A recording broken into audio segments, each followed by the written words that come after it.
Welcome back to my YouTube channel. ഇന്ന് തനി നാടൻ ഒരു ഉച്ചയൂണ് ഒരുക്കിയാലോ. അപ്പോൾ അതിന് വേണ്ടി ഫസ്റ്റ് ചോറ് വയ്ക്കാൻ വേണ്ടി വെള്ളം തിളച്ചായിരുന്നു. അപ്പോൾ അതിലോട്ട് അരി കഴുകിയിട്ട് നല്ല വൃത്തിയായിട്ടൊന്ന് ഇളക്കി കൊടുക്കുന്നുണ്ട്. ഇളക്കി കൊടുത്തതിന് ശേഷം അതൊന്ന് തിളയ്ക്കട്ടെ. തിളച്ച് വന്നിട്ട് ഞാൻ എപ്പോഴും പറഞ്ഞിട്ടുണ്ടല്ലോ, ഞാൻ റൈസ് കുക്കറിലാണ് ചോറ് വയ്ക്കുന്നത്. അപ്പോൾ അതിലോട്ട് ഇറക്കി വയ്ക്കുന്നുണ്ട്. ഏകദേശം 1 മണിക്കൂറോളം ഇത് സമയമെടുക്കും. അപ്പോൾ അതൊന്ന് വെന്ത് വരട്ടെ. അപ്പോൾ ഇന്നത്തെ താരം എന്ന് പറയുന്നത് ഇതാണ് ചൂരമീൻ്റെ തലയും കഷ്ണവും കൂടെയാണ്. ഒരു ഫ്രണ്ട് കൊണ്ട് തന്നതാണ്. അപ്പം ഇത് കാണുന്ന പോലെയുള്ള ഇച്ചിരി പാടായിരുന്നു കേട്ടോ. എൻ്റെ കയ്യിൽ നല്ല കത്തിയൊന്നും ഇല്ലായിരുന്നു. അപ്പോൾ ഉള്ള കത്തി വെച്ച് നല്ല വൃത്തിയായിട്ട് ഞാനൊന്ന് മാക്സിമം വൃത്തിയായിട്ട് ക്ലീൻ ചെയ്തെടുത്തിട്ടുണ്ട്. അതിനുശേഷം നല്ല വൃത്തിയായിട്ടൊന്ന് കഴുകിയെടുത്തതിന് ശേഷം അതിൽ നിന്ന് കുറച്ച് കഷ്ണം മാറ്റി ഞാൻ വറുക്കാൻ വേണ്ടി എടുത്തായിരുന്നു. അപ്പോൾ അതിലോട്ട് ഉപ്പ്, മഞ്ഞൾപ്പൊടി, മുളക് പൊടി, കുരുമുളക് പൊടി, ഇച്ചിരി വിനാഗിരിയും കൂടെ ചേർത്ത് നല്ല വൃത്തിയായിട്ടൊന്ന് പുരട്ടിയതിന് ശേഷം ഒരു 5-10 മിനിറ്റ് ഒന്ന് മാറ്റി വയ്ക്കുക. അതൊന്ന് നല്ല വൃത്തിയായിട്ട് അതിലോട്ട് ഈ മസാലയൊക്കെ പിടിക്കട്ടെ. അപ്പോൾ അത് മാറ്റി വെച്ചു. അതിനുശേഷം ഞാൻ കല്യാണി അംഗനവാടിയിൽ കൊണ്ടുവിടാൻ പോകുന്ന നേരത്ത് കടയിൽ നിന്ന് ഒരു മുരിങ്ങയ്ക്കയും മരിച്ചിനിയും കൂടെ മേടിച്ചുകൊണ്ട് വന്നു കേട്ടോ. മരിച്ചിനി ഇത് വലുതാണ് കേട്ടോ, 1 കിലോ ഉണ്ടായിരുന്നു.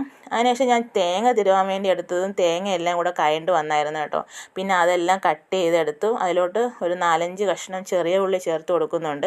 ഞാൻ അളവ് പറയുന്നില്ല, കാര്യം ഞാൻ എടുത്ത മീനിൻ്റെ അളവിനനുസരിച്ചാണ് ഞാൻ പൊടികൾ ചേർത്ത് കൊടുക്കുന്നത്. നിങ്ങൾ എത്ര ക്വാണ്ടിറ്റിയിലാണ് മീൻ എടുക്കുന്നത് അതനുസരിച്ചുള്ള പൊടികൾ ചേർത്ത് കൊടുത്താൽ മതിയാകും. അതുപോലെ തന്നെ ഞാനിത് പച്ചയ്ക്ക് അരച്ചാണ് വയ്ക്കുന്നത്. നിങ്ങൾക്ക് വറുത്ത് വേണമെങ്കിൽ ഈ പൊടികളെല്ലാം വറുത്ത് തേങ്ങ വേണമെങ്കിൽ വറുത്ത് ചേർക്കാവുന്നതാണ്. ഇത് ട്രിവാൻഡ്രം സ്റ്റൈലിലാണ് ഞാൻ തേങ്ങ അരച്ച് കറി വയ്ക്കുന്നത് കേട്ടോ. അപ്പം ഞാൻ മുളക് പൊടി ഇട്ടു, മല്ലിപ്പൊടി ഇട്ടു, ഉലുവ ഇട്ടു, മഞ്ഞൾപ്പൊടി ഇട്ടു. അത് കഴിഞ്ഞ് പുളിയും ഇട്ടതിന് ശേഷം നല്ല വൃത്തിയായിട്ടൊന്ന് അരച്ചെടുക്കുന്നുണ്ട്. ഞാൻ വീണ്ടും പറയുവാണ്, വറുത്തരച്ച് വയ്ക്കുന്നവർക്ക് വറുത്തരച്ചും വയ്ക്കാം, കുടംപുളി ചേർത്ത് വയ്ക്കുന്നവർക്ക് അങ്ങനെയും വയ്ക്കാം കേട്ടോ. നമ്മൾ കോട്ടയം സ്റ്റൈലിലൊക്കെ വയ്ക്കുന്നില്ലേ, അങ്ങനെയും തലക്കറി വയ്ക്കാറുണ്ട്. ഞാനിവിടെ ഈ രീതിയിലാണ് വയ്ക്കുന്നത്. ഇവിടെ എല്ലാവർക്കും അങ്ങനെയാണ് ഇഷ്ടം, പച്ചക്കറി അരച്ച് വയ്ക്കുന്നതാണ് ഇഷ്ടം.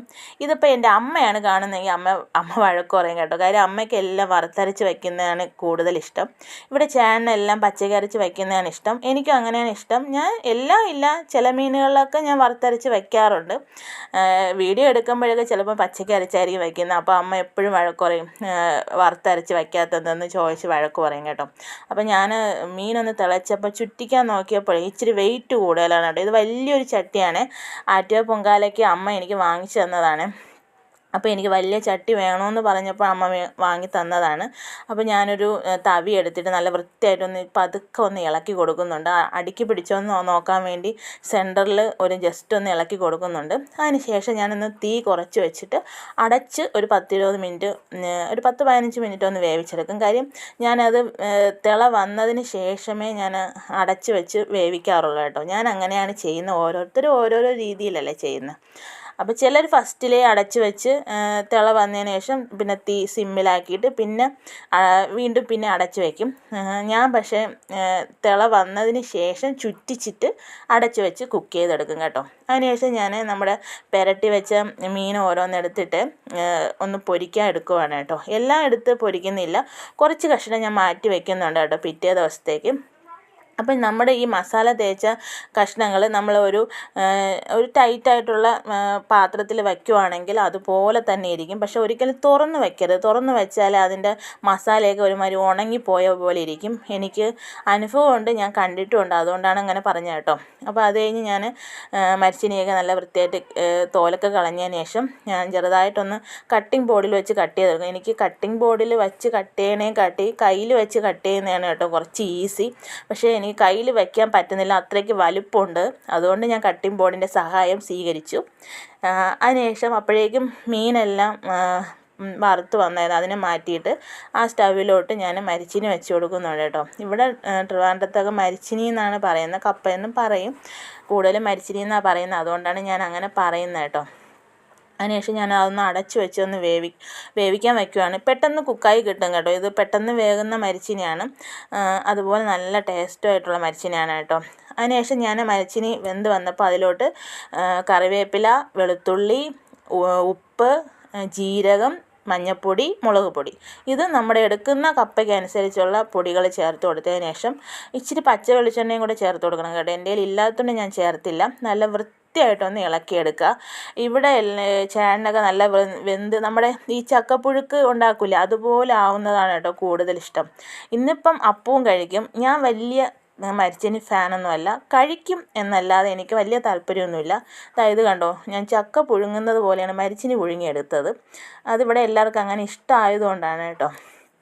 അപ്പു ഇന്ന് കഴിക്കും. കാര്യം അപ്പുവിൻ്റെ ഫേവറേറ്റ് മീനാണ് മീൻ പൊരിച്ചതും മീൻ കറി വെച്ചതും. അതുകൊണ്ട് അപ്പു ഇന്ന് മരിച്ചിനി മീനും ചോറും എല്ലാം കഴിക്കും. അതുകൊണ്ട് ഞാനും ഇന്ന് ഭയങ്കര ഹാപ്പിയാണ് കേട്ടോ. അപ്പം നമുക്ക് ഒന്ന് ചോറ് വിളമ്പിയാലോ. അപ്പം ഞാൻ ഈ ചോറ് വിളമ്പുന്നതിന് മുന്നായിട്ട് ഒന്ന് അമ്പലത്തിൽ പോയിട്ട് അന്നദാനം കഴിച്ചിട്ടുണ്ടായിരുന്നു. അപ്പോൾ ഇന്ന് എനിക്ക് ചോറ് വേണ്ട. അപ്പം ഞാൻ മാത്രമാണ് പോയത്. അപ്പുവിനെ വിളിച്ചിട്ട് അപ്പു വന്നില്ല, ചേട്ടൻ വരുന്നില്ല എന്ന് പറഞ്ഞു. കല്യാണി അംഗനവാടിയിലല്ലേ, അപ്പം കല്യാണിയെ കൊണ്ടുപോകാൻ പറ്റില്ല. അപ്പം ഞാൻ തന്നെ പോയി കഴിക്കാൻ പോയി കേട്ടോ. അപ്പം നമ്മൾ ചോറ് വിളമ്പി അതിൻ്റെ കൂടെ നാരങ്ങയല്ല മാങ്ങ അച്ചാറാണ് കേട്ടോ. മാങ്ങ അച്ചാർ ഞാനിട്ടതാണ് വീട്ടിൽ. അതിനുശേഷം ഒരു 3 കഷ്ണം പൊരിച്ച മീനൂടെ വെച്ച് കൊടുക്കുന്നുണ്ട്. അതിനുശേഷം നമ്മൾ ഉടച്ചെടുത്ത മരിച്ചിനി ഉണ്ടല്ലോ അത് വെച്ച് കൊടുക്കുന്നുണ്ട്. ഇത് ചേട്ടന് കോരുന്നതാണ് കേട്ടോ. അതിൻ്റെ ചേട്ടൻ എന്നോട് പറഞ്ഞു എനിക്ക് തല വേണം, തല എനിക്ക് വേണമെന്ന് പറഞ്ഞു. അപ്പം ഞാൻ പറഞ്ഞു ഓക്കെ ആയിക്കോട്ടെ. അങ്ങനെ പുള്ളിക്ക് ഞാൻ തലയും കഷ്ണവുമായിട്ടൊക്കെ വെച്ച് കൊടുത്തു. അപ്പം മീനിൻ്റെ ഇപ്പോഴത്തെ കണ്ടീഷൻ ഇതാണ് കേട്ടോ. നല്ല അടിപൊളിയായിട്ടുണ്ട്. ക്യാമറ എത്രത്തോളം ക്ലിയറായിട്ട് വന്നിട്ടുണ്ട്, കളർ കാണിക്കുന്നതെന്ന് എനിക്കറിയത്തില്ല. നല്ല ടേസ്റ്റായിരുന്നു, ചേട്ടൻ പറഞ്ഞിട്ടുണ്ടായിരുന്നു. ഞാൻ വൈകിട്ട് കഴിച്ചിട്ടുണ്ടായിരുന്നു. കൊള്ളാം, നല്ല അടിപൊളിയായിട്ട് വന്നിട്ടുണ്ട്. അപ്പം ഇതുപോലെ തലയും ഇച്ചിരി കഷ്ണമായിട്ടൊക്കെ കിട്ടുന്നുണ്ടെങ്കിൽ ട്രിവാൻഡ്രം സ്റ്റൈലിൽ തേങ്ങ അരച്ച് പച്ചക്കരച്ചൊന്ന് വെച്ച് നോക്ക്. നല്ല ടേസ്റ്റാണ് കേട്ടോ. മാങ്ങയും കൂടെ ഉണ്ടായിരുന്നെങ്കിൽ നല്ല കിടുവായിരുന്നു. പക്ഷേ എനിക്ക് മാങ്ങ കിട്ടിയില്ല. അപ്പോൾ അതുകൊണ്ട് മുരിങ്ങയ്ക്കയും പച്ചമുളകും തക്കാളിയായിട്ടൊക്കെ അഡ്ജസ്റ്റ് ചെയ്ത് അപ്പം ഞങ്ങൾ അടിപൊളിയായിട്ട് തനി നാടൻ ഉച്ചയൂണ് കഴിക്കുകയാണ്. നിങ്ങൾക്കും പറ്റുവാണെങ്കിൽ ഇതുപോലെ